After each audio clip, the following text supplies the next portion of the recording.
Um, dois, três e... No fim de uma semana neste mundo em turbilhão, sentamo-nos à mesa para o dia de reflexão.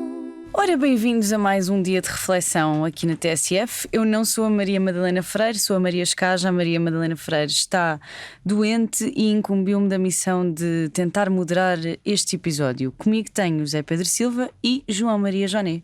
Como estamos, meus caros? Ora viva, tudo bem?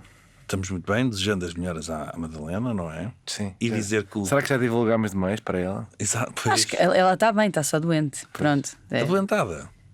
Um achaque. Não sabemos, pronto. Sabemos que ela não pôde estar presente. Foi lá uma vemera. Pois. Foi enviada uma vemera para junto de uma. E está mesmo ou também só não Achas sabemos? que também só o quê? Estás a querer dizer que alguém simulou Não estou. um aparato médico? Não estou a querer dizer isto. Ah, ok. Então, se calhar vamos passar aqui ao nosso café, no qual hoje temos um tema que provoca muita discórdia entre os intervenientes deste podcast, chamado Campeonato Nacional. Chegámos ao último suspiro do campeonato. Temos o Marquês de Pombal em stand-by.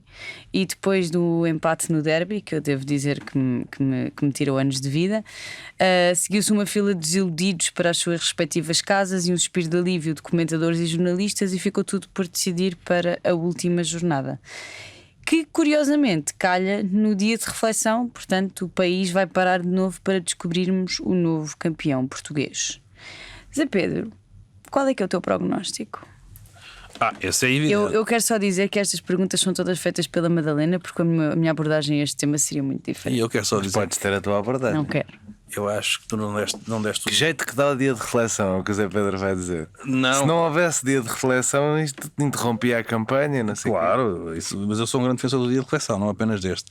Mas eu queria só fazer um apontamento técnico, que acho que não fizeste pausa para o separador, mas agora deixa estar, porque isto é bom, é assim, é ao natural. Não fiz pausa para o separador, Não senhora. fizeste, foi tudo. Mas feito. isto também não é o meu trabalho, eu estou só aqui a improvisar, ok? Peço desculpa Exato. por algo, peço desculpa por qualquer coisinha. Expresso abatanado, curto cheio ou pingado, duplo com cheirinho, sem princípios caldadinho.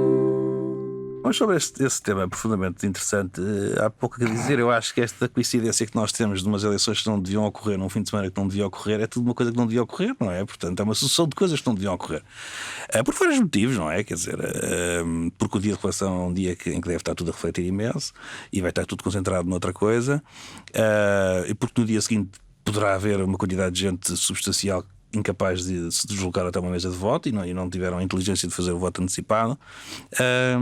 Mas pronto, quanto à parte. Tu já votaste? Não. Ainda nem sei quanto mais. Fala com conhecimento de causa. Tiveram de- inteligência, não tiveram inteligência para votar. Tipo eu. Sim, sem dúvida, não, eu admito. Eu já Burros, votei. tipo eu. Mas preciso mesmo. Já votaste, Maria Escaja? Não, eu estava em Londres, Pois. eu vou votar. Eu já votei. Já votar no exerci dia. o meu direito de voto. Eu gosto de votar no dia. Eu também, mas. É que eu também, Não eu acho que essa aconteceu. coisa, a malta que agora faz o voto antecipado, é aquela coisa do domingo, a Eu tradição, adoro não é? votar no dia. Yeah, coisa- tenho um grupo de amigas que votamos todas no mesmo sítio com quem vou votar. Eu gosto. Isso era como o outro que queria celebrar o Natal no almoço 26 ou coisa parecida, não é? Quer dizer, no dia de eleições é aquele domingo. Ou como o governo que celebrou 25 de Abril no 1º de maio, Isso também, Olha, também com o pode ser. concerto de Sónia Carreira ao meio-dia. Também pode ser. Portanto, o teu prognóstico é que as pessoas não vão votar. Pensava que estavas a falar em termos desportivos. Não, Eu estou, não especifica aqui os termos. não, acho que como digo, várias coisas que não deviam ocorrer. Ok. Johnny, o que é maior? O teu amor pelo Sporting ou o teu desdém pelo Rui Borges? Isto não é giro, tipo, eu estou a fazer perguntas que não são minhas e está Sim, sempre sim, toda a sim. gente tipo, o Tu que é que nu- será que sai dali? Tu nunca farias esta pergunta. Eu nunca faria esta Sabes lá pergunta. tu quem é Rui Borges? Sei quem é Rui Borges, mas nem sei. Vagamente. Não tão apaixonadamente como tu. Ou como a Madalena Freire. Ou como a Madalena. Então, o Rui Borges é uma espécie de Luís Montenegro do Sporting para mim, não é? Que eu preferia que ele lá não tivesse para eu poder torcer pela minha equipa à vontade. Não, mas obviamente quer que o Sporting ganhe e ele não me chateia assim tanto. Chateia-me só um bocado grande. Nomeadamente Quem é que te chateia mais? esta coisa. Luís Montenegro ou Rui Borges? É uma ótima pergunta, é isso, não sei. Vês, esta não é da Madalena, esta Não é sei. minha. É uma boa pergunta, não sei. Provavelmente Luís Montenegro. Ok. Afeta-me mais a Pois, vida. é verdade. Mas por pouco. É porque esta ansiedade que me provoca o facto de eu não querer que o Sporting marque demasiado cedo nos jogos. Às vezes até nem na primeira parte, senão não vou conseguir ver futebol. Cansa-me um bocadinho. Tipo, esta coisa. Acontece um golo aos 4 minutos. Eu por acaso ainda nem estava no estádio porque a organização do Sport Lisboa e Benfica não funciona. E então tive 2h30 numa fila para passarem pessoas de vez em quando do Benfica. Sim, mas isso é porque és do Sporting e nós não te queríamos lá. Pois, exatamente. Em Alvalade não é assim que funciona, mas pronto. Práticas e maneiras de funcionar. Mas não vi o primeiro golo e pensei, pronto, agora já não vou ver futebol. Agora o guarda-redes vai-se mandar para o chão, Mas o Rui ainda Borges chegaste- vai-se mandar para o chão dentro do campo. Mas ainda chegaste a tempo de ver um gol do Benfica. E do Sporting também. Exato. Ah, é verdade, foi no lado. Exato. Ninguém sabe bem porquê, mas Foi, pronto, pronto. foi, não se pode continuar, foi anulado. Alguma coisa se viu. Alguma O que coisa, interessa é o que está no marcador no fim do jogo. alguma coisa terá acontecido. Mas sim, já só cheguei à parte do Benfica jogar à bola, de facto, porque o Sporting, a partir do momento em que está 1-0, está ótimo. Está fechado. Está bom, acabou-se. Mais também é abusar. Os outros meninos também se esforçaram para estar aqui. Somos visitantes, temos que respeitar a casa dos outros. Exatamente, também. Sim, não vais jantar à casa das pessoas e destruir-lhes a Claro, casa, não é? Claro, também fica mal. Mas pronto, eu estava aqui, como sabem, em bicos de pés nesta coisa de tudo ou nada, não é? Que era ir à luz, ou eram campeões à minha frente, ou era campeão na luz, tipo, ou era a pior coisa do mundo ou a melhor coisa do mundo. E fui lembrado desta grande verdade da vida, que às vezes Há uma terceira, há há uma terceira hipótese que é não acontecer absolutamente nada. Também não estava à espera que não acontecesse nada. E isso não deixa de ser fascinante. E portanto, olha, voltei para casa e fui comer um prego.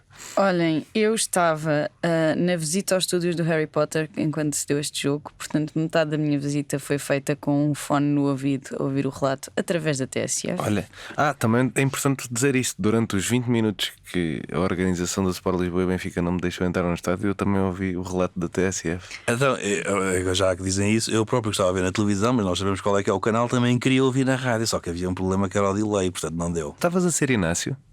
Não. O canal é o pago. Pagaste. Só para não ouvir o relato. Pagaste Benfica TV? Não fui eu, mas houve quem pagasse. Mas para não ouvir o relato da Benfica TV, queria ouvir na TSF, só que tentámos, mas o delay não dava, não é? Portanto, Não, eu ouvi o relato da TSF inteiro durante metade da visita aos estúdios, tive momentos de grande stress. E não havia portugueses no Harry Potter, éramos só nós, os meus dois amigos não podiam estar mais a marimbar para futebol e portanto eu tive ali 1h30 em sofrimento sozinha. Mas Eu já te disse que não percebo isto como hater de Rui Costa que tu és.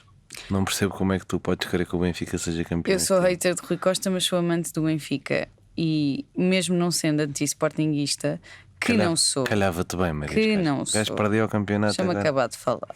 Mesmo não sendo anti-sportinguista, os sportinguistas andavam todos muito de crista no ar e convencidos que iam ser Nós estamos traumatizados. convencidos que iam ser campeões na luz e portanto a mensagem que eu vos mandei a vocês antes do jogo, que foi espero que isto seja um grande balde de água fria, e depois a que mandei a seguir, que é agora acalmam-se e vão ser campeões para a vossa casa, mantenho as minhas opiniões. Pronto. E pronto, e é isto que eu tenho a dizer. Temos a que parar de Madalena falar tinha de futebol, aqui. porque a Sofia, isto é uma parar. rádio em que fala Luís Freitas Lobo e Sofia Oliveira. Espera, Não vale a a pena estar a competir. Madalena tinha aqui uma pergunta para mim, que era se eu acho que a festa do campeão vai ajudar na abstenção. Eu acho que quem quer ir votar vai e quem não quer não vai. Eu diria que. Mas podemos deixar uma recomendação, que é adeptos de ambas as equipas que Mas isso é no fim, isso é quando planeiem ganhamos vir as- ao Marquês. Quer dizer, já não podemos. Esperemos que não vão adeptos ter de inscrito. ambas as equipas, não é? Deviam-se- sim, mas Bem que deviam-se- só de uma. Mas têm que se preparar ambos. Mas deviam-se ter inscrito para o voto antecipado. Se calhar já não é uma recomendação que não, dá tempo. podem ir votar de direta. Pronto, vão votar de direta, vão votar, o que interessa é irem votar, a não ser que votem no Chega, nesse caso podem ficar em casa. Vamos. E no ADN.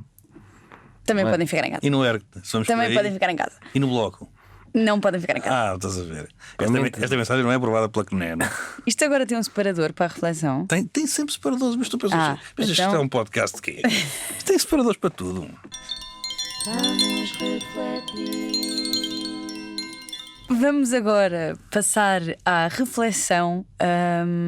E não é inevitável começarmos pela política nacional, porque já estamos no fim da campanha eleitoral. Tivemos mais uma vez os candidatos a fazerem figurinhas em vez de uma eventual cruz no boletim de voto. Temos os ciganos a cuspir e a apopar André Ventura e o Chega. Temos Pedro Nuno Santos a tentar conquistar os corações com a sua Ducati. Temos a Aliança Democrática e a Iniciativa Liberal a jogarem vôlei, sendo que a Madalena não percebe qual é o fascínio da direita por este desporto, e eu confesso que também não. Temos Rui Rocha a coligar-se com Montenegro nos lesados do clima ao levar com pó verde, e temos Francisco Louçã a saltar de paraquedas de um avião. Nisto, as sondagens vão dando vantagem à AD, menos uma que já deu ao PS, e em poucos dias saberemos se tinham ou não razão. Ainda a estes assuntos acrescenta-se o piripaque que André Ventura teve ontem à noite num comício em Faro, que foi transportado para o hospital, mas pelos vistos tudo estava bem, segundo os resultados dos exames que foram divulgados hoje. O senhor não tinha nada. Joné, se alguma vez vieres a ser líder de um partido nas eleições legislativas, vês-te mais a saltar de avião, andar de moto, jogar vôlei, levar com tinta verde, ser apupado ou ter um possível falso ataque no 13 de maio?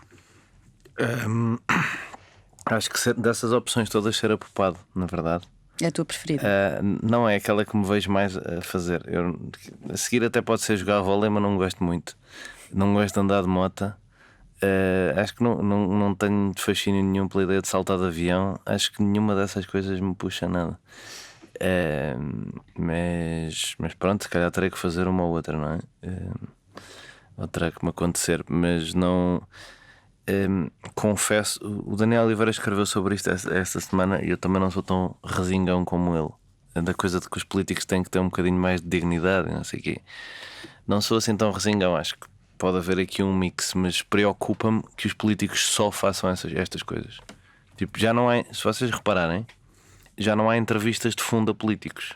Mas há algumas eleições que isso não acontece. Mas há a Júlia Pinheiro e ao Guilherme Geirinhas. E a Júlia Pinheiro até faz uma entrevista de fundo, até apanhou ali o André Ventura numa ou noutra. Mas eu gosto do Bom Partido, acho um conteúdo giro, mas é um conteúdo complementar, não é um conteúdo essencial. O conteúdo essencial tinha que ser a saber o que é que os líderes partidários pensam sobre os mais variados assuntos.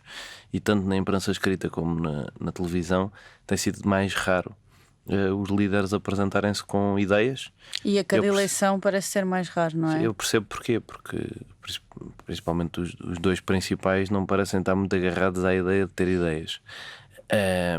Mas de facto preocupa-me um bocadinho que esta seja a tendência, e que lá está, nós queremos falar de eleições e de campanha eleitoral e estamos a falar de manobras publicitárias, não é?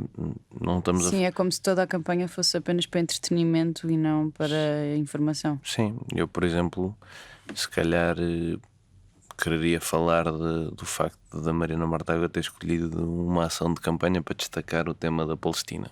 Não acho uma coisa que não lhe dá muitos votos, mas percebo a utilidade e percebo que faça isso. Se calhar queria falar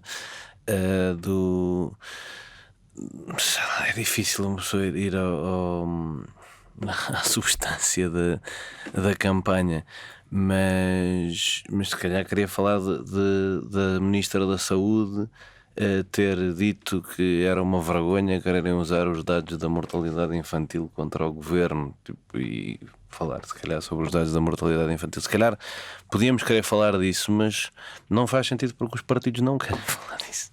Os partidos querem falar de ir à praia, de dar uma volta de moto, e isso é um bocadinho preocupante. E vê-se nos cartazes, mesmo a Iniciativa Liberal costumava ter cartazes com políticas públicas, agora tem aquela coisa de podia ser uma marca de sabonete, né? Dizer confiança, ambição.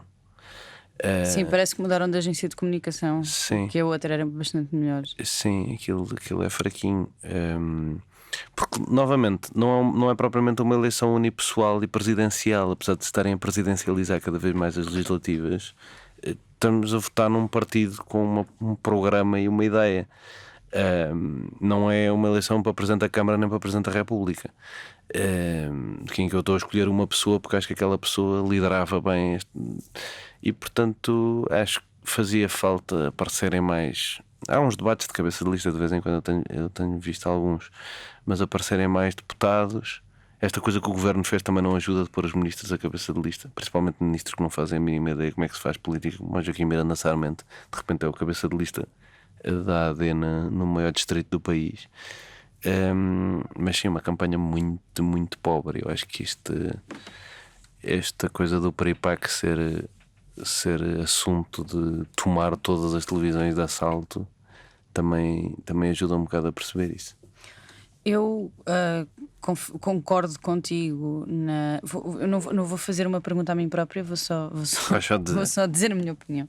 Concordo contigo que as campanhas estão cada vez menos focadas nos programas, nas medidas, no que cada partido defende, estão muito unipessoais até e cada vez mais viradas para o entretenimento, ou seja, há uma popização da política que já tem vindo a acontecer nos últimos anos e que, na minha opinião, é nociva e acaba por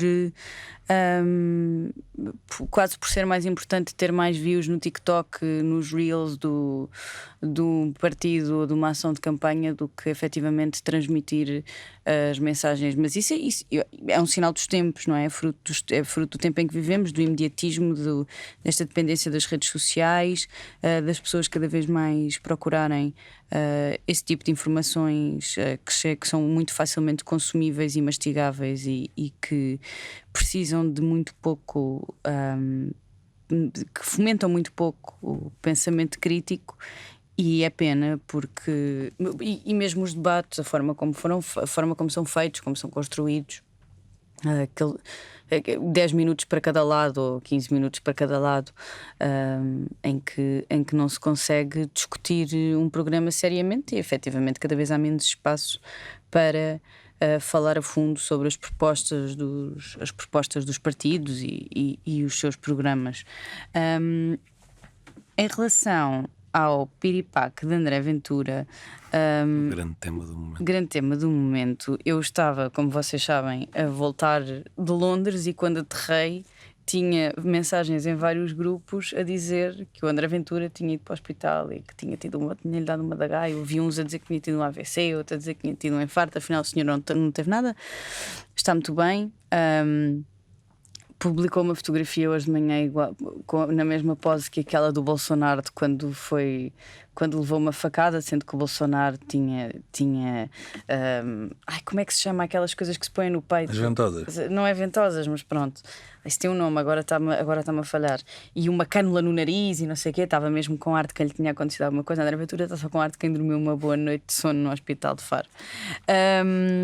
Vá lá que não tinha as abas Como é que era? As abas intestinais à mostra? O que é que o Bolsonaro disse? Tinha, sim, o Bolsonaro tem tendência para ter coisas mais graves.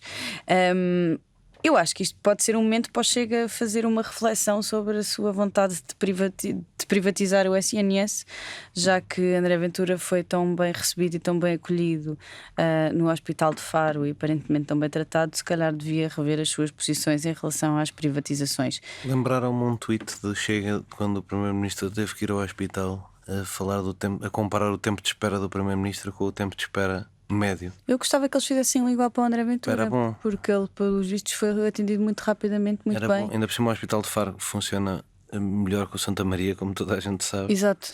E portanto era bom. Eu notei também que houve uma tentativa houve se calhar um acumular de tentativas de qualquer coisa no Algarve. Eu acho que quem foi incumbido de fazer uma notícia ontem teve muito excitado. Também houve uma ameaça de bomba num avião da Ryanair no aeroporto de Faro. Não sei se vocês Não foi de viram. Faro. O avião é que descolou de Faro, foi na Bélgica. Pronto. Pararam o aeroporto todo. Mas pronto, Mas descolou de Faro. Mas vinha de cá. Vinha de Faro. Andaram ali no distrito a ver o que é que ia acontecer. O que é que iam fazer para Foi um vai dia. saber, e alguma mula levou uma rasteira ou uma coisa qualquer. Foi um dia muito importante em Faro. Sobre este assunto de André Ventura e do seu possível espasmo do esófago, que eu digo, já tive espasmos do esófago, é muito chato, mas não se morre. E disseste assim: Ai. Não, normalmente eu vou citar a minha mãe. Ele devia era viver sozinho, que era para ver se fazia esta fita toda. A minha mãe tem razão nessa. Uma pessoa quando vive sozinha, quando tem assim coisas. Olha, quando ele vivia sozinho, teve uma septicémia e tiveram que ir buscar a casa que ele ia morrendo. Quem? O Ventura. E disse foi? que foi porque se automedicou muito mal quando era miúdo. Portanto, ele também não pode viver sozinho. Olha, eu espero que isto não tenha sido um golpe publicitário e que André Ventura não tenha nada a gastar os recursos do SNS para fazer para monopolizar os temas na televisão. Quero acreditar que as pessoas são mais decentes do que isso. Mas eles não se ajudam, não é? O tweet do Frazão do 13 de Maio. E era aí que eu ia agora.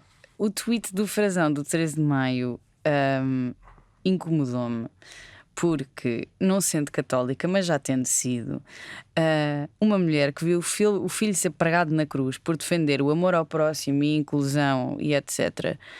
Acham que ela ia mesmo dedicar-se, ainda por cima no dia da sua festa em Fátima, a ir para Faro salvar o André Ventura?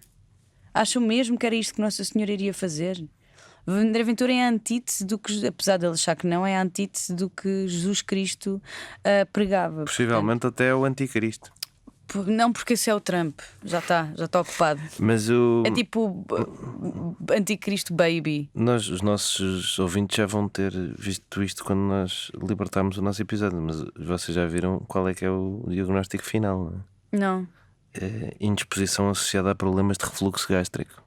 Oh, quem nunca? Pois. Oh, amigo, se ele quiser eu explico-lhe como é que se vive com muitos anos. Costuma-se ter muita pontada no coração à base disso, não é? Pois, pelo menos está a ficar difícil. Mesmo uma pessoa com boas intenções, para uma pessoa com boas intenções está a ficar difícil.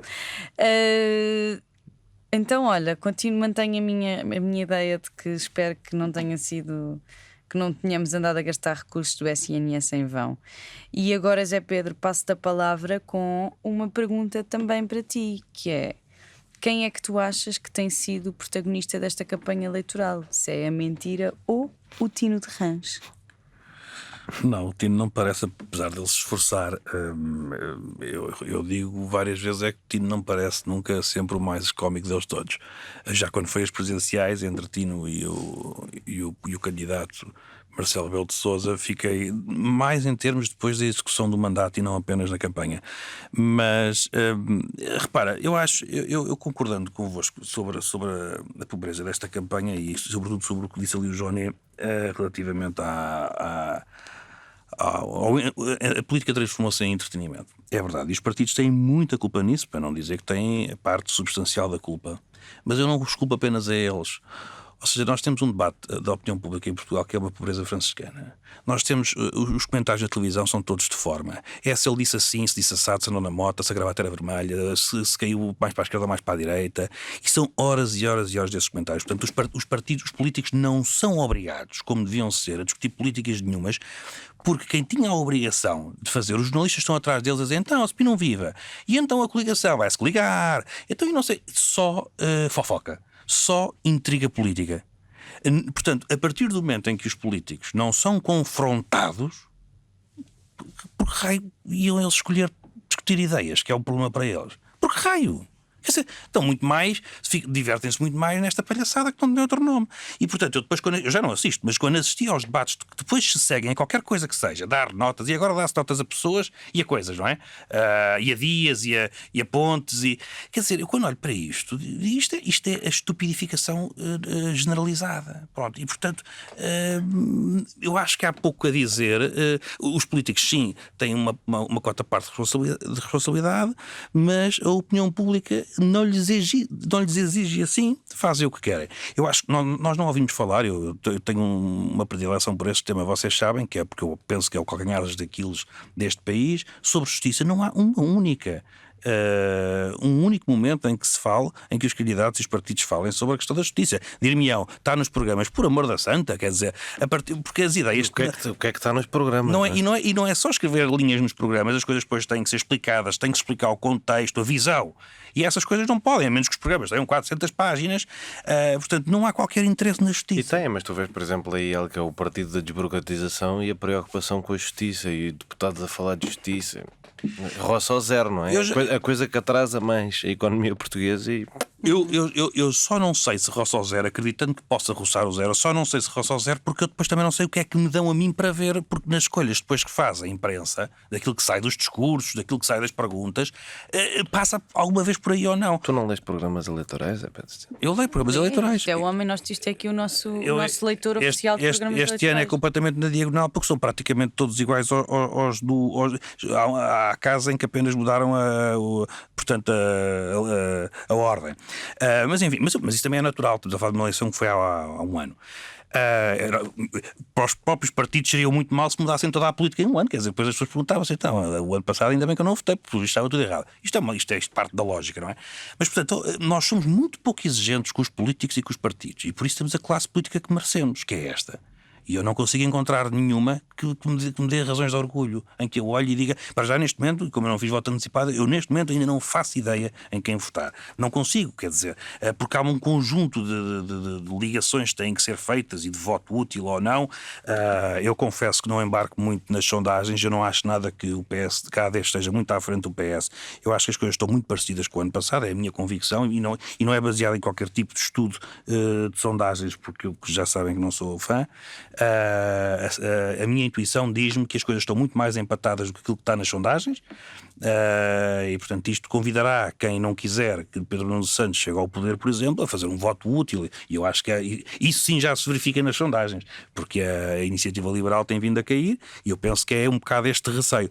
Mas, portanto, a conclusão a que eu chego é esta, é que o debate é mesmo muito pobre e nós que temos aqui um programa e um podcast que debate a política e não só a atualidade nacional e internacional, portanto somos parte da opinião pública, tem que se fazer um esforço para que, e temos que obrigar os agentes políticos a discutir e a dizer. Aliás, isto também na senda daquilo que foi no último episódio discutido, da questão da confrontação dos jornalistas, que nós também ficamos, enfim, estou aqui a dizer o nós, mas estático, eu não fico nada chocado quando os jornalistas são agressivos e exigem que haja uma resposta. Isto tem que ser feito. Portanto, o responsável, quem se candidata, tem que responder. Ponto final, parágrafo. Um jornalista faz uma pergunta, ele tem que responder. E não pode responder com evasivas nem com figuras de estilo. Tem que dar uma resposta objetiva.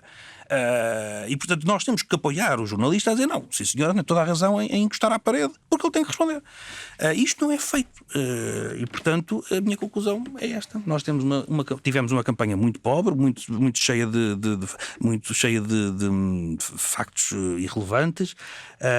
Entre eles, entre os candidatos, é vergonhoso, não é? Porque vão todos acabar com o mundo, destruir a SNS, destruir não sei o que mais, o mundo vai acabar, vamos arder todos no inferno. É que o SNS Isto é tudo um pouco pela hora da morte.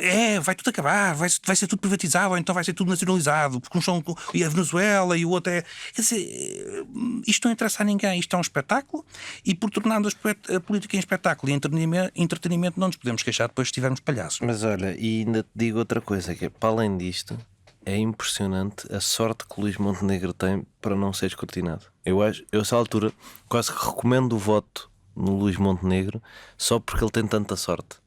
E se calhar é bom que o Primeiro-Ministro seja uma pessoa com tanta sorte, porque é uma pessoa que é eleita pelo líder do PSD numa campanha em que não é escrutinado, porque está a haver a guerra da Ucrânia também, agora não se pode prestar muita atenção a isto.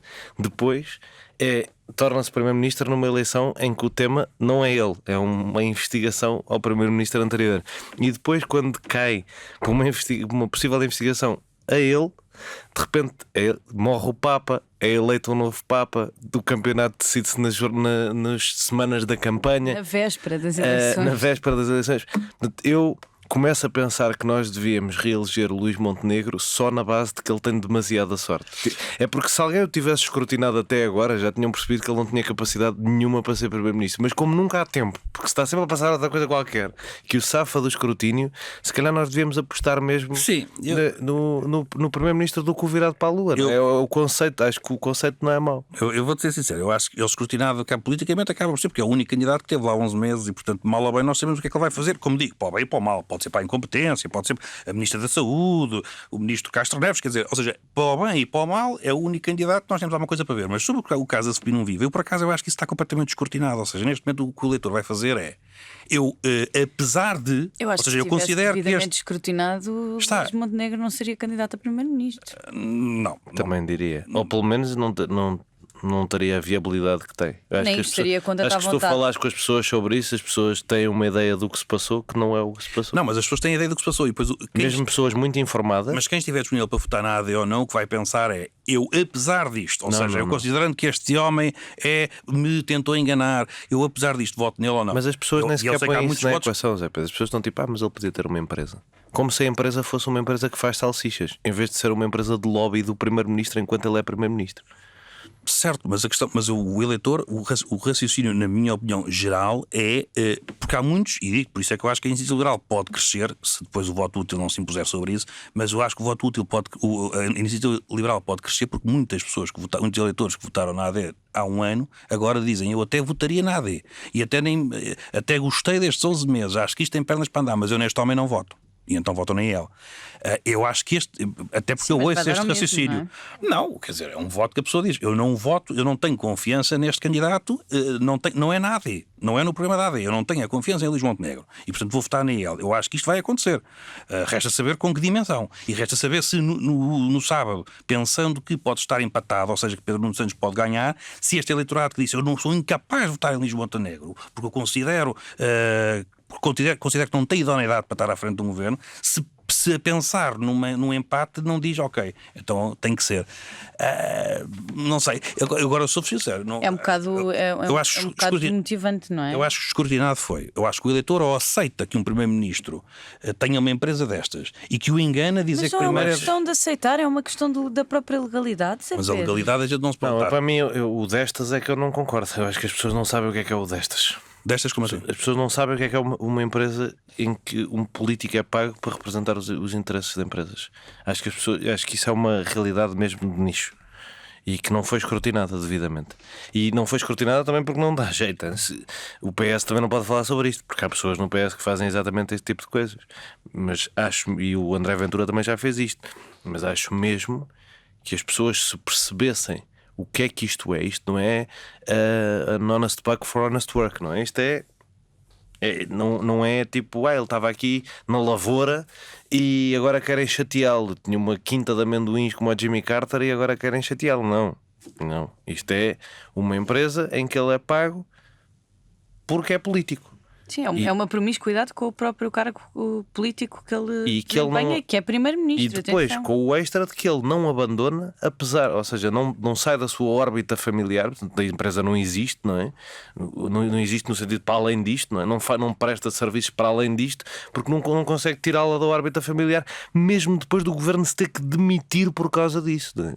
E não consegue tirá-la porquê? Porque o primeiro-ministro é tão dependente financeiramente destes apoios financeiros que recebe de empresas que não consegue viver um mês sem ter esta empresa fora da sua órbita familiar. Isto é uma coisa preocupante à séria. Mas eu não contesto isso. O que eu te digo é. Eu acho que as pessoas não estão a ter noção disto. Eu acho que têm por uma razão.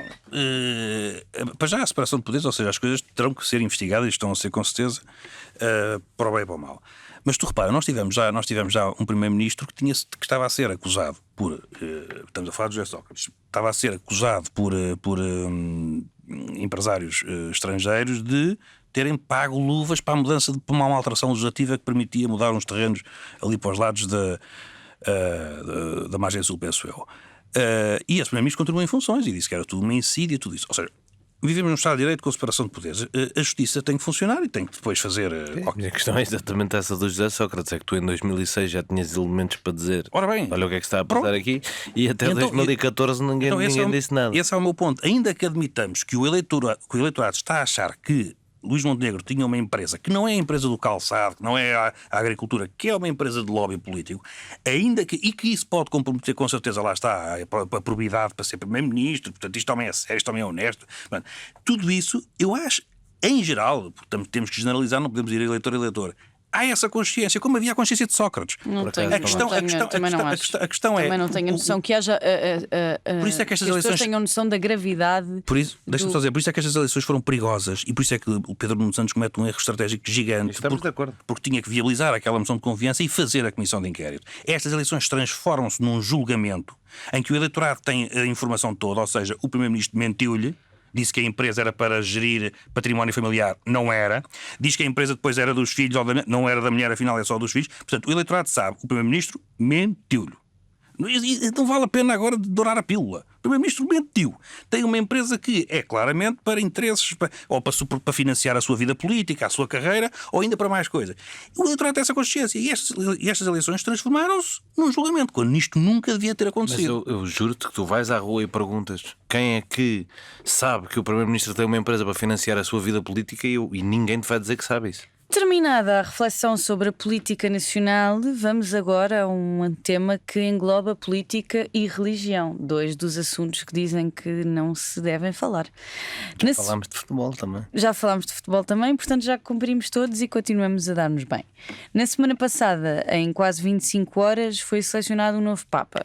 Como se não precisássemos de mais deles a governar o mundo, o conclave decidiu por um norte-americano que, por sua vez, decidiu pelo nome Leão pela 14ª vez na história dos Papas, o que deixou os sportinguistas que estavam cheios de fé para o jogo de sábado com muita confiança que seria um sinal divino enviado por Deus. Apesar de ser de Chicago, Leão XIV passou muito tempo da sua vida no Peru, tem até nacionalidade e é agora o segundo peruano mais conhecido do mundo, e aqui cito Maria Madalena Freire, pelo menos do meu ponto de vista, sendo o primeiro o Osvaldo. Dizem que é um homem do centro e do consenso. Abraço ao Osvaldo. Abraço ao Osvaldo sempre. Dizem que é um homem do centro e do consenso, não vai para lá, nem para um lado nem para o outro, mas normalmente isso não é muito sensato. A Madalena queria-me perguntar a mim, perguntaria se estivesse aqui, se eu vejo neste Papa uma continuação de Francisco ou teremos de ser mais cautelosos a fazer este julgamento. E eu confesso que não fiquei em pânico, mas também não fiquei nada entusiasmada. Parece-me uma pessoa mais fechada que o Papa Francisco, menos progressista dentro do progressismo possível numa instituição patriarcal e opressiva como é muitas vezes a Igreja Católica. E as posições do Leão XIV sobre a comunidade LGBT são muito antigas e muito... Não, antigas no sentido em que foram em 2012. Será que mudou assim tanto? Não sei, mas o mundo mudou muito nessa área. O mundo mudou muito, mas o mundo não está mais progressista do que em 2012. Não, em 2012, em relação ao casamento LGBT, muito mais. Não era legal no Reino Unido, não era legal nos Estados Unidos, agora é. Socialmente, o mundo não está mais progressista e portanto, tenho... Olha, prove me wrong. Olha a líder da AfD. Mr. Pope, prove me wrong. Tipo, por favor, ficarei super contente se daqui a umas semanas estiverem a engolir estas palavras e a dizer afinal não, este Papa está a ter grandes políticas e grandes ideias em relação à comunidade LGBT. Em relação às mulheres também não me entusiasma. Pronto, coisas positivas. O Trump não gosta dele. E pessoas de quem o Trump não gosta, sou um bocadinho como aquele ditado que é o... Como é que é? Inimigo do meu inimigo, meu amigo é. Portanto, se o Trump não gosta dele, alguma coisa ele deve andar a fazer bem. Percebo a ideia de terem elegido um norte-americano. Pode ser uma tentativa de ver dois norte-americanos à frente de dois estados, sendo uma potência e o outro não, mas religiosamente é uma grande potência e pode talvez balançar aqui um bocadinho a loucura de Trump. E se calhar os americanos decidiram, vamos mostrar que não somos todos loucos dos cornos. mas não estou entusiasmada. Contudo, o meu grande medo em relação ao conclave, que era que ganhasse a facção mais ortodoxa, mais Opus Dei, mais religiosa fanática, dos que defendem a igreja, que a igreja devia ser como era antes do... Ai, meu Deus, antes do Concílio Vaticano II. Essa facção não ganhou, e isso é positivo. Eu acho que quanto menos extremistas à frente de países ou estados, melhor, mais feliz eu fico. E olhem, é esta a minha reflexão sobre o Papa. Contudo, tive alguma pena que o conclave fosse tão curto, porque eu gosto muito de conclaves e gostava de ter passado mais uma tarde a olhar para uma chaminé da qual não saía fumo nenhum, para depois sair novamente fumo preto. Acho sempre muito emocionante, mas pronto, foi rápido este. Zé Pedro, tu achas que precisávamos mesmo de mais um norte-americano a dizer ao mundo o que fazer? Enfim, não sei qual é o outro norte-americano que diz ao mundo o que é que tem que fazer. Pode achar que diz, mas temos que lhe mostrar que não é bem assim, apesar de todo o seu poder, que não é pouco, de ambos, aliás. Estavas a dizer que querias o conclave mais prolongado. Por uma questão de entretenimento. Eu sei, eu percebi. Mas sabes que. E isto não me parece que chegue sequer a ser teoria da conspiração. Porque, quer dizer, quando se tem alguma ideia sobre alguma coisa, isso não tem que ser conspirativo, não é? Mas eu tenho poucas dúvidas de que este Papa foi escolhido há mais tempo. O Papa Francisco estava doente. Percebia-se que era grave há muitos meses. E eu acho que se uma organização como a Igreja Católica Apostólica Romana decide a sucessão a partir só do momento em que se fecha uma porta e que se reúnem lá dentro, acho que chega até a ser irresponsável. E nós temos que ver que a tradição na Igreja se mantém, e ainda bem, e há os fumos todos e tudo isso, mas o fumo também já é um produto químico, não é? Portanto, o fumo não é verdadeiro, não é? Se o voto escolheu o Papa ou não, que tem uma determinada tonalidade, portanto, tudo aquilo é fabricado e é assumido, portanto, não se está aqui a dizer que é com nenhuma segunda intenção. Portanto, na parte da escolha. Como é que eles faziam antigamente para terem fumo preto e fumo branco? Não me perguntes que eu antigamente, apesar da minha idade, não estava lá. Não estava, nunca foste. Mas a ideia é que escolher o Papa Pio. É se queimam os votos, a ideia é que se queimam os votos e supostamente sai um fumo de uma cor ou de outra, consoante o Espírito Santo tenha conseguido ou não juntar aquela gente. Não, toda. acho que eles já na altura deviam ter. Quer dizer, desde quando é que, Johnny, tu sabes, desde quando o fumo sempre foi uma constante? Não faço ideia. Vou fazer a pesquisa enquanto vocês. É desde que há de conclaves e desde que há conclaves. Mas há conclaves há muito da origem tempo, dos tempos, pelo menos dos tempos da Igreja. Claro que sim. Repara uma coisa, a Igreja nesse aspecto mudou muito pouco, não é? No aspecto formal, não é? Para não dizer que não mudou praticamente nada. No aspecto da ideologia, claro que sim. E por isso este Papa também, quando escolhe o Leão, para mim quer dar um sinal, mas isso aí é mais à frente. A minha questão é esta, é que seria até irresponsável se a escolha não tivesse mais tempo, acho mesmo que aquelas duas votações iniciais, ou uma, já não sei, mas acho que foram duas, acho que era só porque, claro que não podia ser também à primeira, mas havia a necessidade de dar alguma tranquilidade aos fiéis, ter um Papa escolhido, e eu penso que quando foi Francisco, que foi uma situação um pouco diferente, porque tínhamos um Papa que tinha passado à condição de emérito, que era Ratzinger, e portanto a Igreja foi apanhada desprevenida com aquela necessidade. Desta vez não, o Papa Francisco adoeceu. E, portanto, adoeceu e com gravidade, em que se temia o pior. E, portanto, a Igreja começou a pensar na sucessão. Esta é a minha convicção. Deixa-me fazer-te outra pergunta. Qual é que tu achas que é a simbologia do Papa ter escolhido o nome Leão? É relativamente ao progressismo, não é? A dar uma ideia da Igreja de transformação e de adaptação à sociedade, porque é isso que acontece com o Leão anterior. Repara, eu acho que este Papa tem todas as condições para isso. Eu sou sincero, eu fui surpreendido pela questão de ser um Papa norte-americano, se bem que ele na verdade é peruano, ou pelo menos já acho que há 20 anos, não é? Vivi no Peru antes de ir para Roma. Sim. Acho que viveu 20 anos, enfim. Portanto, tem uma ligação tremenda. Olha, no fundo é um Papa americano, mas americano em todo o sentido de americano, norte-americano e sul-americano. Mas acho que é como aos melões. Acho que temos que ver o que é que vai dar. Nunca quis chamar melão a um Papa, mas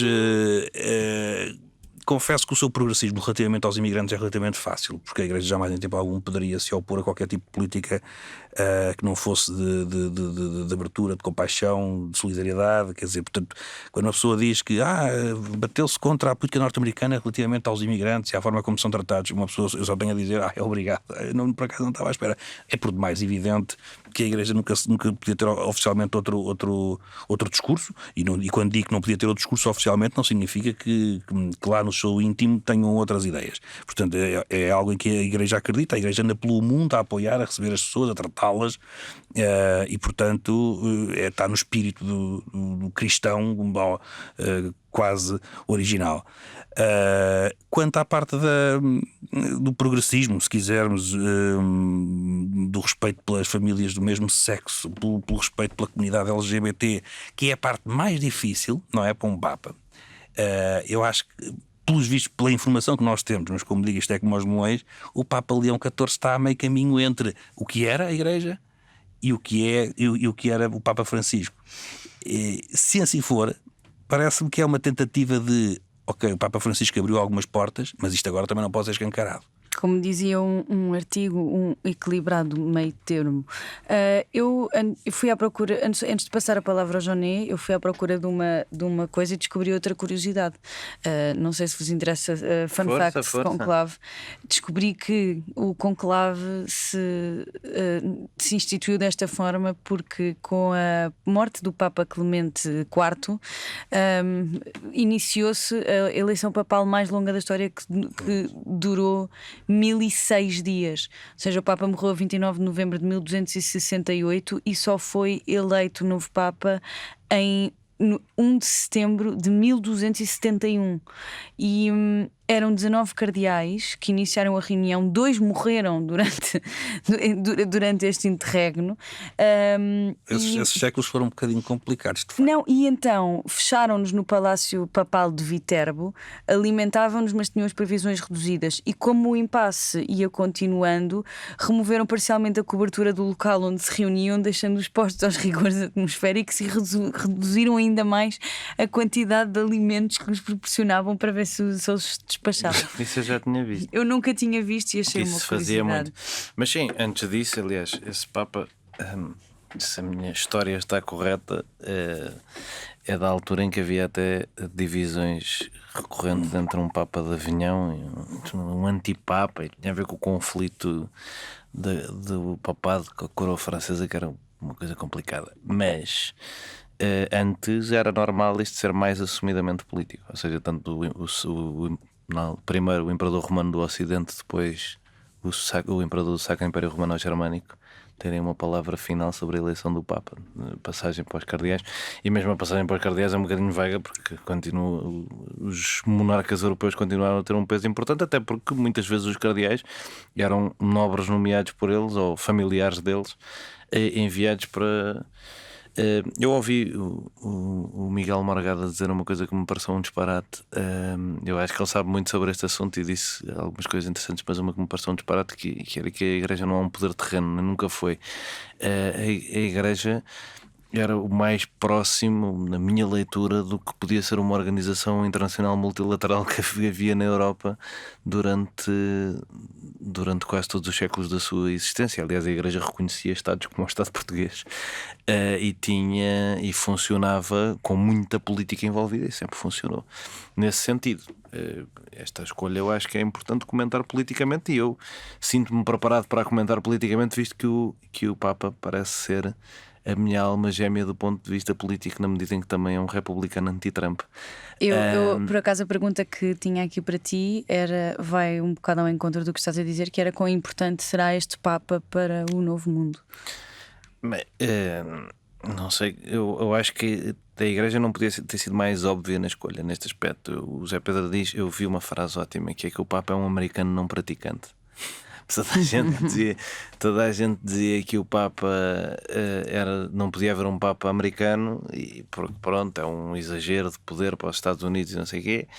Mas a verdade é que este Papa é eleito porque, pelo menos pela especulação que já vem nos jornais, porque a escolha óbvia institucional, o Parolin, não agradava ao mundo em desenvolvimento como agrada a este Papa, porque tem experiência no Peru e porque pronto, consegue juntar várias coisas e fala italiano, e já teve algum tempo em Roma, fala espanhol e fala inglês perfeitamente. Portanto, é uma escolha super abrangente e também neste sentido.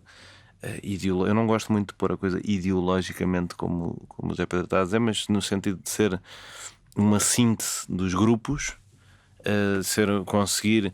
Eu acho que ele também percebeu, e eu respeito muito isso, ele percebeu que o conservador, e eu estou a pôr aspas para quem só nos ouve, o conservador moderno tem mais ou menos o QI de uma criança de 2 anos e, portanto, o abanar umas chaves costuma funcionar bastante bem. Portanto, ele sair da primeira vez com aqueles paramentos encarnados, para eles ele já é conservador. Eles depois não sabem ler, não é? Portanto, não vão conseguir perceber o que é que ele diz. Mas os paramentos já está ótimo. Já vamos embora. A igreja voltou. Já vi imensos nos fóruns e no Twitter, não sei o que, já vi imensas coisas a dizer que a igreja voltou porque o Prevost saiu de paramentos encarnados. Basta-lhes isso. Basta-lhes a Portanto, estética. eles nem se deram ao trabalho de ir ver o que é que ele dizia sobre, Nada, mas nem, sobre, sobre Trump e o seu executivo. nem vão porque isso implicava ler. Pois. E é uma coisa que lhes causa dificuldade. É só a imagética. Basta-lhes. Este Papa parece ter percebido isso bem. Que saca assim uma coisinha de estilo. Estão a ver? Eu sou como vocês. E essas são as cedências que eu sempre fui a favor disto. Cedências cosméticas ao conservadorismo e práticas ao progressismo. E isso é que é um bom centrista. É uma pessoa que consegue disfarçar. Por isso é que eu sou um fã da monarquia britânica. É uma pessoa que consegue disfarçar em estética de tradição, não é? Quando tens aquela coisa, olha, lá está, na questão do casamento gay, se calhar tens muito mais respaldo social se a lei do casamento gay for anunciada num discurso lá com o rei vestido com aquelas coisas todas, porque Esteticamente esteticamente apela aos valores e aos costumes antigos. protege e não perdes nada tirando o custo de manter se calhar aquelas capas e não sei o que limpinhas. Eu acho que isso compensa. Portanto, acho que ele percebeu isso. Acho que ele tem jogado com essa brincadeira. Eu gostei da justificação quando vi o Leão, pensei no Leão 13. Pronto, lá está, essa coisa de síntese da Rerum Novarum para mim é a parte da igreja que eu gosto. A doutrina social da igreja, a democracia cristã é a parte do impacto político da igreja que eu gosto. A ideia de não somos capitalistas radicais, também não somos marxistas, temos aqui uma solução de terceira via, de uma espécie de economia de mercado humana, uma economia social de mercado, como dizem os alemães e há liberais que detestam, mas eu gosto desta ideia, portanto gostei que ele escolhesse, mas lá está, parece uma pessoa mais preocupada com isso. Ele falou da AI, que eu achei engraçado, porque ele diz que o Papa Leão XIII é um Papa que tenta adaptar a Igreja à Revolução Industrial e que ele vai tentar adaptar a Igreja à Revolução Tecnológica, e a ética ligada a isso. Eu acho mesmo que é um Papa moderno e para o momento e bem escolhido para o que a Igreja quer. Lá está, para mim, que estou à esquerda da Igreja Católica em muitos temas sociais, de facto não vou acompanhar. Acho uma evolução positiva em relação ao Papa Francisco no tema da guerra da Ucrânia, por ser mais ocidental e, portanto, mais preocupado com a Ucrânia do que se calhar papas mais presos às lógicas do mundo em desenvolvimento. Portanto, muitas coisas boas. Essa coisa do casamento gay, tenho mesmo de discordar contigo nisso. Acho que evoluímos muito nos últimos 20 anos positivamente em relação à maneira como as pessoas, mesmo as pessoas que tu podes achar hiper regressivas e até fascistas e o que tu quiseres, estão abertas à ideia do casamento gay como não estavam há 20 há 15 Eu não estava a falar só no casamento gay, estava a falar em comunidade LGBT no geral, não é? Não há, ou seja, se é verdade que as pessoas estejam mais abertas à ideia do casamento entre um homem e uma mulher, entre um homem e um homem, ou uma mulher e uma mulher, a verdade é que há partes da comunidade LGBT que estão a ser cada vez mais perseguidas. Vês isso com as pessoas trans que estão a ser usadas como bode expiatório, como já falámos aqui, né? Sim, Tu até já deste exemplos disso. É uma coisa que a Igreja ataca pouco. O tema Mas trans. o que eu estava a dizer é que não concordo que seja um progressismo geral nos últimos anos. Acho que há ideias que estão mais conservadoras agora. Era isso que eu estava a dizer, e isto era sobre a possível mudança de posição do Papa, porque não lhe conhecemos nenhuma sobre este assunto há 10 anos, não é? E, portanto, onde tu vês uma tendência para ele se ter tornado talvez um bocadinho mais aberto, eu não a consigo encontrar com a mesma facilidade que tu. Mas tu encontras nos estudos de opinião qualquer, lá está, e o Papa, enquanto eleitor republicano que deixou de votar em primeiras republicanas em 2016, deve um bocadinho seguir esse padrão.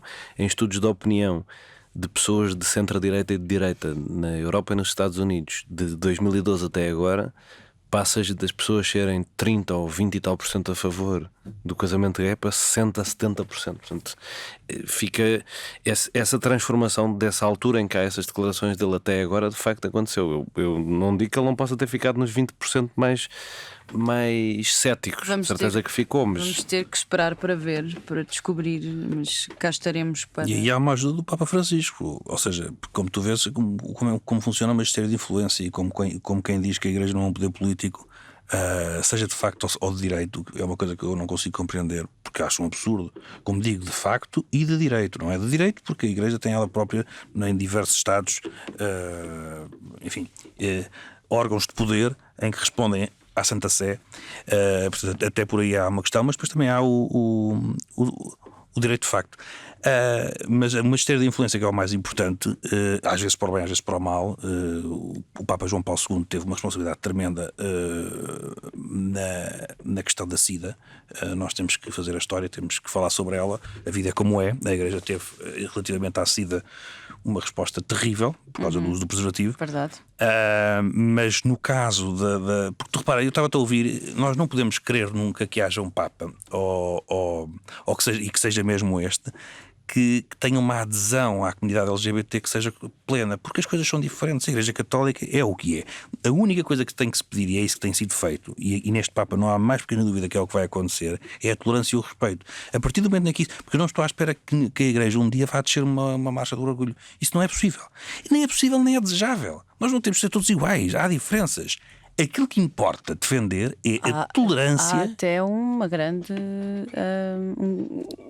margem entre ambas as coisas, não é? Não é preciso isto fazer a marcha do orgulho para criar políticas e criar inclusão. Nesse aspecto, a Igreja tem feito esse papel. Eu não sei se os números de Johnny relativamente à aceitação do casamento gay nas comunidades se é destes anos ou não, mas se tem a ver ou não, mas tenho poucas dúvidas que o Papa Francisco auxiliou, como digo, do ponto de vista da tolerância. Sempre esse, e da questão de que a Igreja tem que ser aberta a todos. Pronto. Agora, depois, a partir daqui, será que podemos exigir mais? Eu não acho que se tenha que exigir mais, como acho que não é desejável, porque, como digo, as coisas têm que ser. Tem que haver diferenças, as diferenças existem. Aquilo que se tem que promover é a tolerância, a compaixão, a solidariedade, os tais todos, como disse Papa Francisco. E a partir do momento em que se exige, ou que se poderá exigir demais, há uma quebra de confiança para toda uma comunidade que isso depois seria sempre prejudicial. E por isso eu concordo muito com o João com a questão da imagem. E o Papa Francisco aí, com a questão de não usar os sapatos vermelhos, não viver na casa de Santa Marta, penso eu. Sim, e não, quer dizer, há ali uma questão que fazia sentido, naquela ótica de abanar. Sou muito humilde e tudo isso, e venho para mudar, mas este Papa estava proibido de o fazer, porque se fizesse igual, era o Papa Francisco. Isto é quase como ele tem que marcar um pouco a diferença. Mas dar isso para depois tirar do outro lado é o jogo perfeito, não é? Mas ainda se não falamos de uma comunidade que é universal, literalmente. Sim. Não falamos não falamos de questões sociais na Europa, na Península Ibérica, nos Estados Unidos, na América do Sul. Falamos de algo que é universal. E este jogo é difícil. Ele está a usar os sapatos da Prada, os vermelhos? Acho que isso era um bocado de mito. A coisa. Ser da Prada, acho que é mito, sim. Não, acho que não era não. Não, aquilo acho que é tudo lá do alfaiate, de uma lojinha muito pequenina lá ao lado. Olha que supostamente os Mas sapatos é boa, são mesmo da cara. Prada. Os sapatos do Papa. Tens que ir ver isso. Não há lá para eu pesquisar outra vez. Se calhar Questões papais. Mas nesse aspecto, e vai andar no Papa Móvel e tudo isso, isso vai recuperar com certeza, porque lá está, é o suficiente para muitos fiéis acharem, a minha igreja voltou e este Papa então vai fazer acontecer. Vejamos. Então, se ele começar a pôr incenso, ele tem uma coisa, ele tem abertura à ideia da missa em latim, que é uma coisa que já estava um bocadinho posta para trás. Para muita da hierarquia da igreja, não para muitos fiéis, certamente, mas para muita da hierarquia da igreja. Mas é isso, ela tem assim posições, umas mais conservadoras, umas mais progressistas, e portanto parece-me um equilíbrio interessante para uma igreja que estava um bocadinho a arrebentar pelas costuras da tensão que o Papa Francisco estava a obrigá-la a sentir. Com muitos elogios que se lhe possa fazer, isto é. Foi o Bento XVI é que recebeu tinha os da Prada, sim. Mas não é. Não é tradição. Não é obrigação, não é obrigatório. Depois posso-vos enviar um artigo sobre a história dos sapatos vermelhos do Papa. Queria saber se alguém quer acrescentar alguma coisa a este tema ou se. Estamos bem, tu não queres? Queremos. Eu não quero. A minha análise sobre isto é: não estou entusiasmada, mas também não estou em pânico. Coisa que já disse. E hoje, tendo menos uma pessoa presente neste painel, será um episódio um bocadinho mais curto. Falta-nos a nossa Madalena. E tendo terminado o nosso périplo pela política nacional e internacional, vamos então mandar as pessoas a um sítio. Vai, mas é para. Johnny, onde é que vais mandar as pessoas esta semana? Vais mandar a futebol? Vais mandar a votar? O que é que vais mandar? Estava a pensar essas duas coisas. De facto, não tenho grandes eventos esta semana, portanto, sim, estava a pensar ou divertirem-se muito no sábado e depois responsavelmente irem exercer o vosso direito de voto até às 7 da tarde no domingo. Às vezes, se calhar, pronto, até em caminho, mas eu acho que para muita gente isso vai ser uma complicação.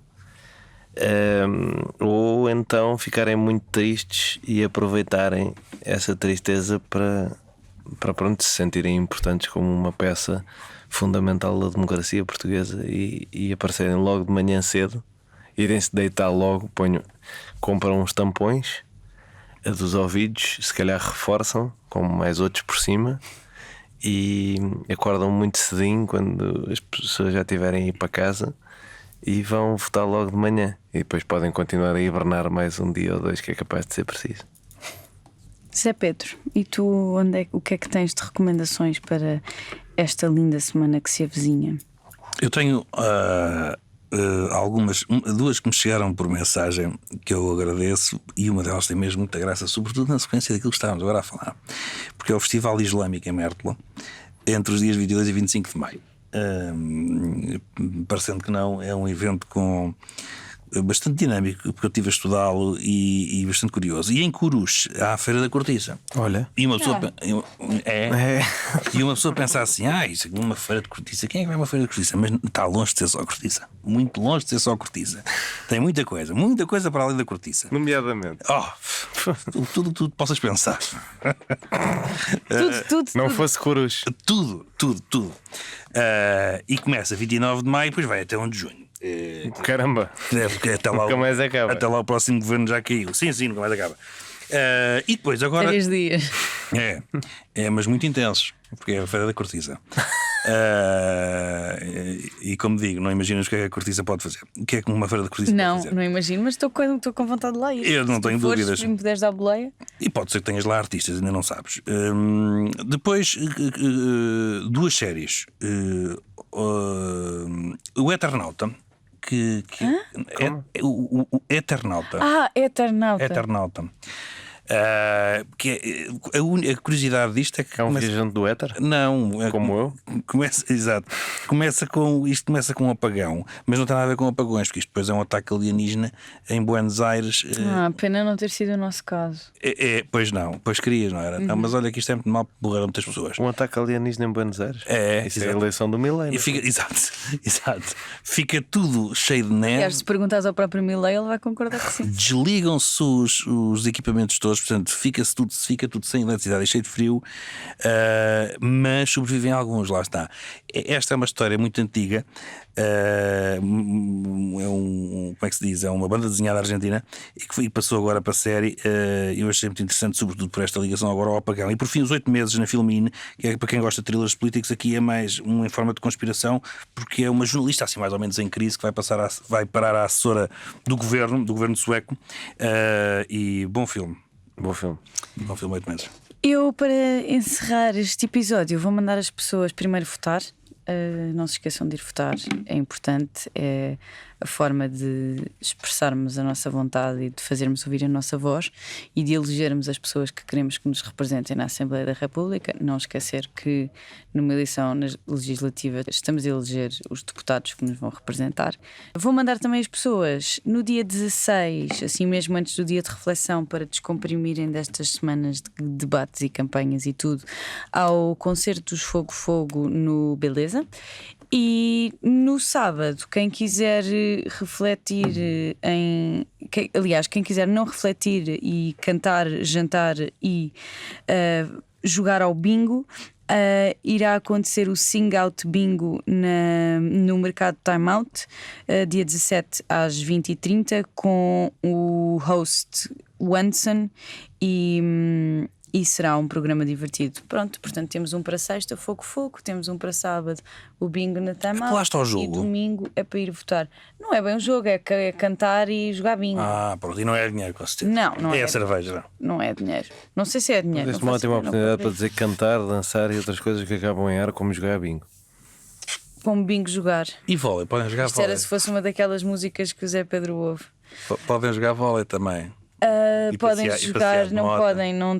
Podem. Mas que tem não a tua seja só para a recomendação. televisão e para a fotografia, não é? Aquela coisa. Mas ele joga. Ele disse é atleta. E o outro também anda de moto, se não tinha caído. Isso Eu só jogaria vôlei se fosse mesmo para a televisão. Mas a cena das Dizem-me que o Primeiro-Ministro joga mesmo bem à bola. alguma coisa ele tem que fazer bem. Mas esta coisa de claro que não é só para a televisão, mas para terminarmos, eu deixo-vos com esta nota. O Paulo Portas inventou a cena das feiras. Eu estive a fazer as contas há 27 anos, foi por volta de 98. Paulo Portas tinha uma necessidade, que era andava na rua e não tinha ninguém com ele, não é? E então, se estivesse numa feira, as pessoas estão todas à volta e parece que há uma enchente. Então aquilo é marketing político. Mas foi ele que inventou as feiras.